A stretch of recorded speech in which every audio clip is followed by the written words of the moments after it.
variety of providers, that everything is still on the table. Well, that's fascinating, because I think this would tie into a multiple-pronged approach when it comes to migrant crisis. People saying, well, the idea of being put on a flight to Rwanda might not act as that much of a deterrent on its own in isolation. If you then couple that with the fact that you might be processed on some kind of cruise ship offshore, so then never set foot in the UK, is it all starting to come together for the government?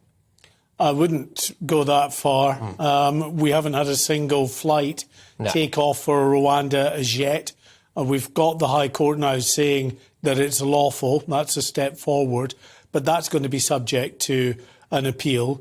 So it could be tied up in more legal wrangling for some considerable time. Will the government have the backbone to get some people on a flight and to Rwanda in the interim? There's no sign that that's happening. And Rishi Sunak, when he was pushed on this, wouldn't commit to there being any flights taking off before Christmas. No, you mentioned backbone there. That's been a thing that I think a lot of people have been up in arms about for a very, very long time. I am desperately not looking forward to the optics of military barracks being used, disused military barracks being used, whilst we have homeless military veterans as well. I mean, I think that will go down like a cup of cold sick with the vast majority of the British public, certainly the patriotic British public anyway. But the government will need a backbone to deal with people saying, well, we'll be against people's human rights to put them on a cruise ship, even if those cruise ships are the ones that normal people would pay to go on.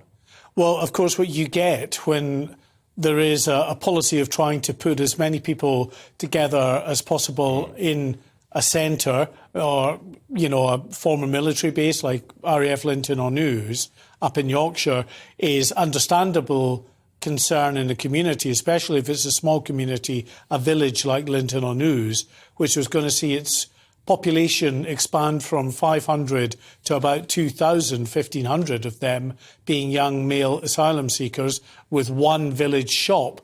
Well, it's bonkers. That's one element of concern. But then on the other side, you've got all those representing and looking after the interests of asylum seekers who claim that these sites are not suitable for asylum seekers and that they're living in effectively squalid conditions.